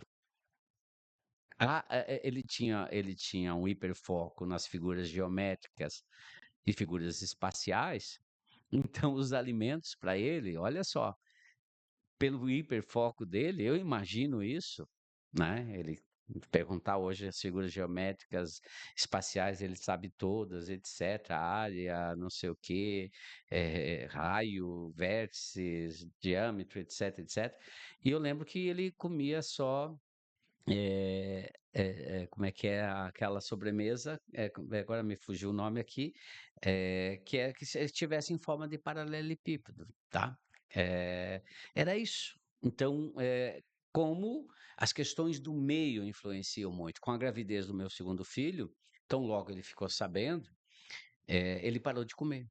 Parou de comer. Ficava semanadas comendo só pão com margarina, só tequitos, ou só arroz e feijão, ou só pipoca. E no dia do nascimento do irmão dele, levei ele para o hospital para conhecer, muito mais uma forma de estimulação. O que tinha na bandeja lá da minha esposa, ele comeu de tudo um pouco. Comeu a carne, comeu o arroz, comeu legumes, só não comeu o mamão, porque o mamão para ele é insuportável. É insuportável. O olfato para ele tem a hipersensibilidade olfativa. Então veja só, às vezes a questão visual da cor, do preparo do alimento, a questão de mastigar determinados alimentos, tá certo? Então tudo esse é um processo de investigação. Sim, acredito que é muito comum, acredito não, é muito comum, né, para as crianças que têm distúrbios sensoriais desenvolver também seletividade alimentar. A Michele Machado pergunta: professor de apoio pode atender um autista e um TDAH na mesma turma? Eu já conversei sobre isso. Depende da necessidade de suporte desses dois, né? Se ela dá conta, ela consegue acompanhar, consegue orientar. Agora, se você tem uma criança extremamente agitada que vai sair a aula toda e o outro está lá quietinho e tal, quem é que vai ficar com aquela criança? Muitas vezes esse mesmo professor não vai poder atender, ou às vezes você tem três pessoas com grau de suporte parecido, com necessidades parecidas, você consegue dar conta de três crianças. Então, não existe hoje um critério objetivo. Depende da necessidade. Por isso que tem que fortalecer a figura do plano de atendimento educacional especializado, PAE, desenvolvido pela escola, o plano educacional individualizado, desenvolvido através do estudo de caso, porque é isso que vai determinar a equipe pedagógica da escola, professor regente, professor da sala de recursos e o professor de apoio, juntamente com os demais, se é um aluno que tem dificuldade na alimentação, vestir-se, locomover-se, de ir ao banheiro, muitas vezes a necessidade dele seja tal que ele não pode atender mais dois ou três professores. Olha, se às vezes na hora do intervalo, do recreio, uma criança que não consegue alimentar-se sozinha, esse nível de suporte, às vezes ela não pode dar conta para essa criança e dar conta de outra criança que também precisa de um atendimento que tenha hipersensibilidade auditiva, etc, etc, que às vezes não consegue, não tem os medos, não tem ali na relação. Então, é o estudo de caso, na minha opinião, é que vai determinar se é um, é dois ou é três, tá certo? Se é somente um ou não. Já disse anteriormente, já tive decisões judiciais em que o juiz, de acordo com as necessidades dessa criança, em específico, determinou que fosse um único profissional de apoio para ela. A Débora Maria Trevisol mandou: boa noite, tudo bem? Obrigada pelas explicações. Plano de saúde tem alguma forma de se isentar da coparticipação? Aí entra dentro da questão das regras do contrato, né? Se o contrato disciplina isso, infelizmente não vejo possibilidade de se isentar da coparticipação. A Cleonice mandou: o ideal para uma determinação de quem precisa de apoios e equipe escolar, juntamente com uma equipe multiprofissional ou não de um apoio. O que que acontece? Hoje está se, digamos assim, eu diria, empoderando a equipe pedagógica da escola, tá? Mas esse professor, o regente, sabe, às vezes ele precisa sim de entrar em contato com o terapeuta ocupacional, precisa falar com o médico neurologista, com o fonoaudiólogo, entender quais são as restrições desse aluno. Então, veja só, isso sim é indicado, tá? Como é indicado, por exemplo, uma criança que tem dificuldade, tem que tomar medicação injetável, ou alguma sonda. Nesse caso, não é papel do profissional de apoio. Tem que a escola dialogar com o setor de saúde e trazer um profissional, um auxiliar de enfermagem, uma enfermeira, lá na escola para fazer o atendimento médico, médico não, fazer os procedimentos de enfermagem que são necessários. tá certo? Então são situações que muitas deficiências exigem isso. Aí a gente precisa buscar o apoio de outros profissionais de outras áreas. Claro que toda a legislação trabalha na questão da transversalidade, da intersetorialidade, ou seja, tem que todos os profissionais que atuam com essa criança, com esse jovem, com essa pessoa com deficiência, podem estar contribuindo nesse sentido. Ah, Vamos estabelecer, já é 9 horas, nós estamos a 1 hora e meia aqui, né? Vamos estabelecer mais uns 10, 15 minutos, e quem a gente não conseguir responder, depois respondemos direto no Instagram, pode ser? aí, tá. Vânia Posebon mandou: discordo do professor de apoio, pois o professor Educação Especial tem graduação conforme uma pedagoga, então são duas professoras com formações em suas áreas. Veja só, qual é a formação? A legislação fala que os profissionais na educação especializada devem ter formação de nível médio ou superior. Meu entendimento é que isso cabe também para os profissionais de apoio. O que nós estamos discutindo aqui, principalmente no ensino fundamental 2, ensino médio, é de que quem detém o conhecimento de matemática, vamos lá pegar um pedagogo e no ensino fundamental, ensino médio. Vamos pegar um pedagogo ou pegar um professor de língua estrangeira. Às vezes aquele pedagogo não tem qualquer tipo de contato com o inglês ou espanhol.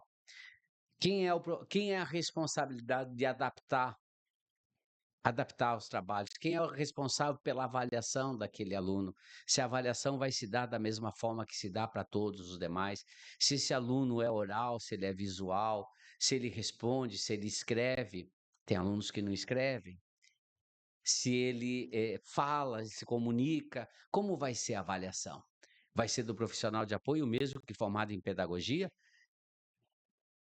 Quem é que vai adaptar os trabalhos? Quem vai adaptar o currículo, o conteúdo, é o professor que entende de inglês. Eu não posso repassar para um professor pedagogo para ele ensinar a fórmula de Bhaskara para um aluno com deficiência. Ele tem que estar ao lado, muitas vezes nem ele sabe a fórmula de Bhaskara. Eu sempre cito o exemplo do meu filho na universidade, ele precisou de professor de apoio, foi uma pedagoga, que não entendia bulufas, nada de inteligência artificial, ciência da computação, mas ela estava lá apenas para acomodar, organizar a rotina do Eduardo na universidade, para ele não fugir da sala de aula, para ele lembrar das provas, lembrar dos trabalhos, muitas vezes conversar com o professor de que ele precisava um tempo maior, ou às vezes ficar do lado dele, fazer com que ele respondesse todas as perguntas da prova, porque ele desenvolveu, que ele só podia responder 3 ou 4, já era o suficiente. Então, veja só, uma pedagoga na condição de profissional de apoio numa universidade ou no ensino médio, numa matéria extremamente complexa de reprodução dos seres humanos, reprodução no mundo animal, tratando temas complexos como a vida, a seiva, a raiz, o caule, etc, etc. Então, tem conhecimentos técnicos na biologia que só o professor regente é que vai poder trabalhar, e por isso que ele tem que. Aí o professor de apoio tem que dizer: olha, eu acho que ele não tá entendendo, eu acho que ele não está conseguindo, eu acho que o teu tempo está muito rápido. Se você tem aqui, vai passar 5 conteúdos, vamos passar um, vamos retomar, vamos conversar. O professor de apoio faz isso. É esse o entendimento que eu tenho, evidentemente, e repito. Isso está muito em aberto. Está muito em aberto. Nós não temos uma legislação que trate disso especificadamente. Estou tentando trabalhar isso na cidade de Chapecó. Mas veja só, vai ser um processo longo de construção. Processo difícil, demorado, mas necessário para trabalhar um pouco das funções, das atribuições, forma de contratação, papel de um, papel de outro, onde que os papéis aí se encontram, o que um complementa, suplementa o outro, profissional de apoio, professor regente, professor da educação especial. A Gleice mandou: as ações de defesa do direito socioeducacional do autista podem ser impetradas no ensino superior, público, Universidade Federal? Repete para mim as ações de defesa. do direito socioeducacional do autista podem ser impetradas no ensino superior público, Universidade Federal? Veja só, as regras de inclusão das pessoas com deficiência, como diz a Lei 13.146, que é a Lei Brasileira de Inclusão, ou o Estatuto das Pessoas com Deficiência, deficiência intelectual, mental, sensorial e física, ela trabalha que a inclusão deve ocorrer em todos os níveis de escolaridades, em todas as modalidades. Então, aqui eu estou partindo desde o ensino regular no ensino infantil, ensino fundamental, médio e superior. Ou seja, todos os direitos inerentes às pessoas com deficiência devem ser garantidos eu iria além, nas universidades públicas, privadas, escolas públicas e privadas, profissional de apoio.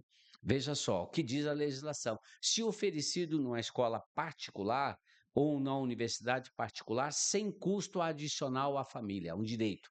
Não pode repassar esse custo. Se repassar, é sujeita à responsabilização civil e, inclusive, criminal, porque está criando obstáculos para o exercício dos direitos da participação e da frequência do aprendizado lá na universidade ou na escola de ensino fundamental, médio e assim por diante. Então, todas as questões que eu estou tratando aqui, sim, elas são destinadas também para os alunos do ensino superior, com toda certeza. Por exemplo, um concurso público ou um Enem, você, dependendo as limitações e os impedimentos da pessoa com deficiência, ela pode ter o direito de um ledor, direito de um transcritor, pode ter mais tempo para realizar a prova, né? Inclusive, isso vale para a universidade. Né? Se esse aluno ele tem mais dificuldades, ele não consegue realizar a prova em 2 horas, pode pedir um tempo maior. Isso, veja só, volto a dizer, de acordo com a necessidade. Precisa de um profissional de apoio em sala de aula no nível superior. Sim, ele tem direito também. E, inclusive, evidentemente, na questão das vagas, né? Enquanto o PCD, ele vai concorrer nas vagas destinadas a esse público. A B. Ferreira mandou. Gostaria de saber se aquele projeto de lei que não precisa renovar o laudo todo ano já foi aprovado. Veja só, a nível de estado, né?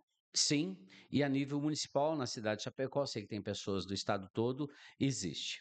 Nós construímos aqui na época, quando eu ainda era presidente da Associação dos Pais e dos Amigos dos Autistas de Chapecó, e apresentamos essa demanda na Câmara de Vereadores, que foi aceita.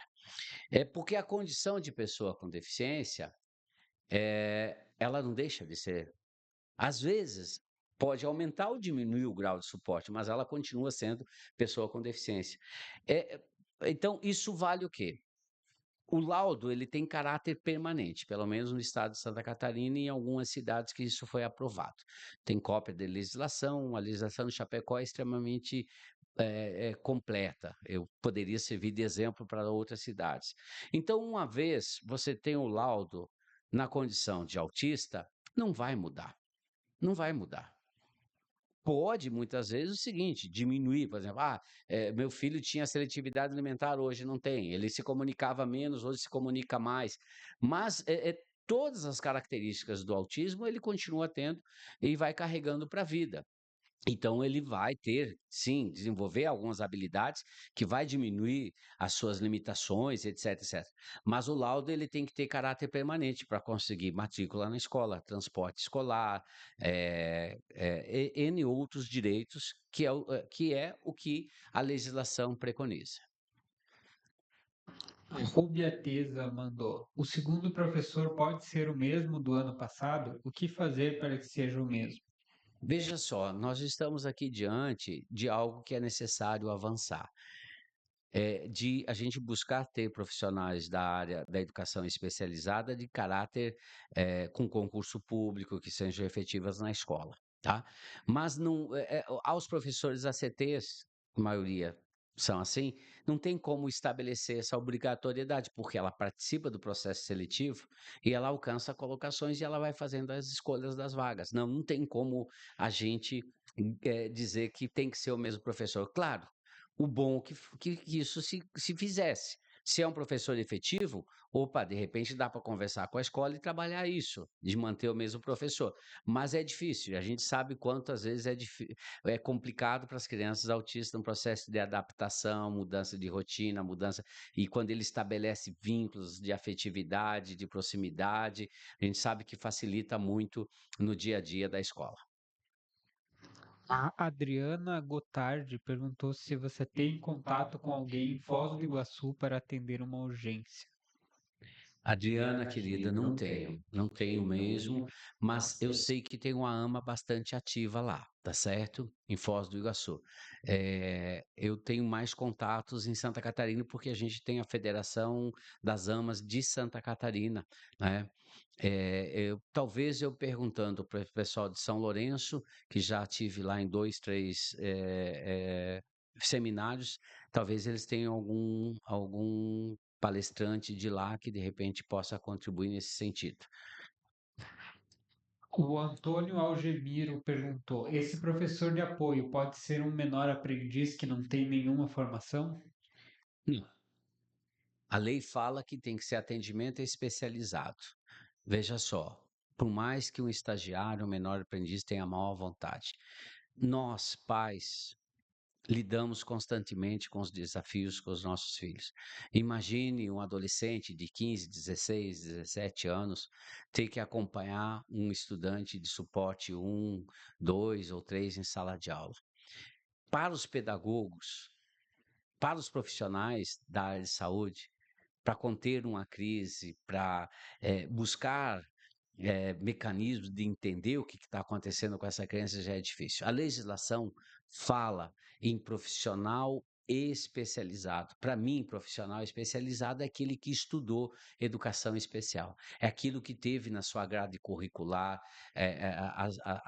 todas as questões voltadas à alfabetização, as questões voltadas ao desenvolvimento das habilidades, né? E a compreensão da vida, a experiência da vida para poder, digamos assim, trabalhar com a criança numa situação de crise, perceber muitas vezes aquilo que está lhe incomodando, lhe agitando, perceber que essa criança aprende de forma diferente e trabalhar alternativas, trabalhar outras situações que possam contribuir para o desenvolvimento dessa criança. Não é porque eu não quero que seja um jovem aprendiz ou um estagiário, é porque acredito que eles não têm condições, não têm preparo, né? E olha que tem estagiários extremamente, digamos, dedicados, que estudam, que vão atrás, mas não tiveram estudo para isso. Então, nós precisamos valorizar a condição do professor. A Mercedes Estela de Barba perguntou: os alunos especiais têm direito a um professor auxiliar, porém vivemos uma fase que nem todos os professores auxiliares têm formação. Como podemos cobrar que nosso filho seja atendido adequadamente? E veja só, né, mesmo professores com formação, às vezes, eu digo, a lei ela determina, por exemplo, que as universidades modifiquem seus currículos, evidentemente, para trazer essa temática da inclusão das pessoas com deficiência, os diferentes transtornos, as diferenças que existe hoje de forma de aprendizagem. Muitos profissionais, muitas vezes, não tiveram esse contato. Por isso que também a gente cobra muito enquanto sociedade civil organizada, a formação continuada, né? Formação, muita formação, muita formação. Hoje, eu e a professora Cláudia viemos de Abelardo Luz, onde trabalhamos com os professores da rede pública municipal de Abelardo, acho que tinha gente de Ouro Verde, tinha de uma outra cidade que agora me fugiu o nome. Trabalhando todas essas questões, né? Desde caracterização de uma criança autista, até os direitos deles, né? O papel do professor, etc. Tudo isso nós trabalhamos lá, porque a formação continuada é que vai melhorar a qualidade e o nível de atendimento da educação especial. A, a Noite Estilosa Fantasias mandou: quando o pai não tem convívio, mas agora entrei na justiça para legalizar a pensão, ele pode ter guarda compartilhada, sendo que não entende nada de autismo? Não é a condição de autista que vai determinar se o pai vai ou ter não guarda compartilhada. Veja, normalmente, numa situação dessa de definição de guarda, o juiz normalmente define um estudo social e muitas vezes psicológico, dependendo da situação. E é o caso concreto que vai determinar, porque não é o pai, eu diria que não é só o pai que tem direito à guarda, a criança tem direito a conviver com seus pais. Evidentemente, se um determinado pai coloca em risco uma criança, o juiz vai entender isso. Na vida profissional, a gente enfrenta isso de uma mãe que era viciada e que a guarda ficou com o pai, né? Às vezes, é um pai que é negligente, ele não é porque a criança é autista, evidentemente, é porque ele não tem condições de ter a guarda compartilhada. Essa é uma situação delicada, que geralmente vai ter que fazer um estudo social e psicológico da família, do pai, dos ambientes, enfim, de N situações para determinar a guarda. Claro que é a obrigação de todo e qualquer pai entender as necessidades do seu filho, seja ele com deficiência ou sem deficiência, né? Porque todas as crianças, todos os seres humanos têm as suas necessidades. A última pergunta, então, da Mercedes Estela de Barba. A família que tem um filho autista tem direito à isenção do IPTU? IPTU um tributo municipal, vai depender das legislações de cada cidade. Chapecó, por exemplo, contempla a isenção de IPTU em algumas situações. Vai ter que, daquele imóvel, tem que ver a renda da família, né? E comprovar a condição de deficiência. Sim, em Chapecó, por exemplo, as pessoas têm um determinado prazo, não lembro agora, sempre procurar no início do ano, dirigir-se ao departamento o departamento de tributos e muitas vezes o próprio departamento de tributos pede um estudo social da família para ver se é o caso de isenção de IPTU, tá? E tem algumas situações, então quer dizer, todo ano tem que pedir para aquele ano, 2024, você vai lá e pede para 2024, 2025 para 2025. Ah, mas eu estou em 2005 e esqueci de pedir 2024, então não, daí você não consegue mais isenção, é no exercício.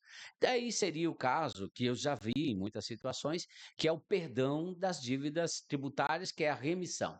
Né? Demonstrar que se pagar aquela dívida tributária, IPTU, por exemplo, o asfalto, contribuição de melhoria, vai comprometer o sustento e a qualidade de vida não, da família como um todo.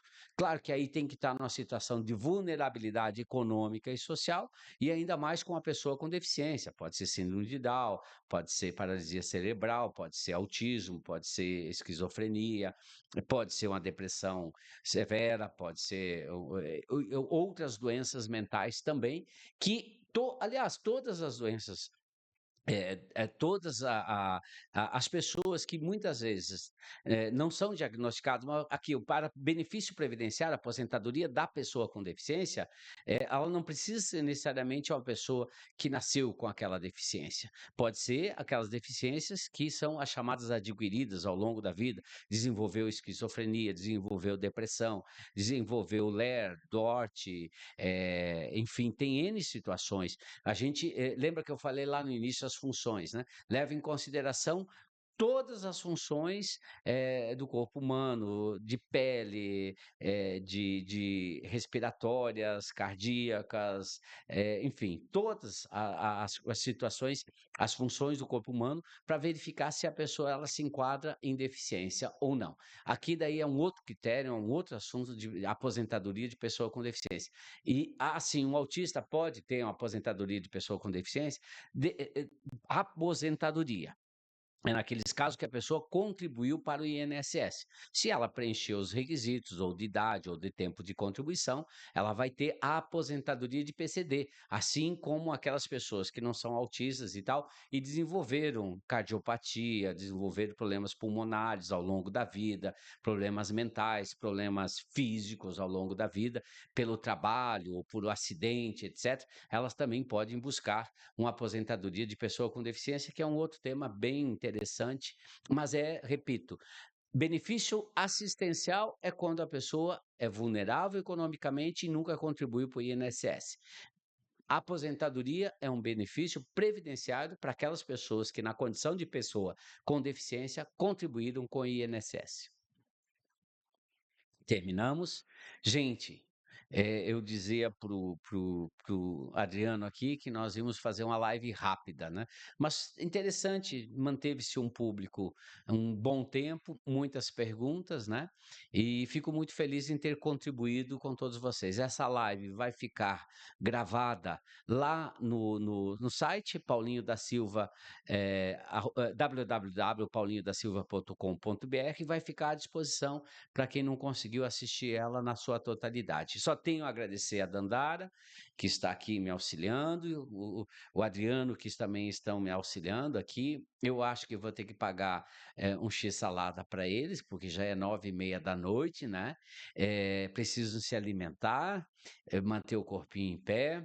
Então, eu queria agradecer muito por todas as pessoas que participaram, enviaram mensagens, perguntas, e sempre que for possível, vou estar fazendo outras lives aqui, preparando outras lives para poder contribuir e ajudar no exercício do direito, porque só exerce o seu direito quem conhece, quem tem a informação. Nosso muito obrigado e até uma próxima oportunidade.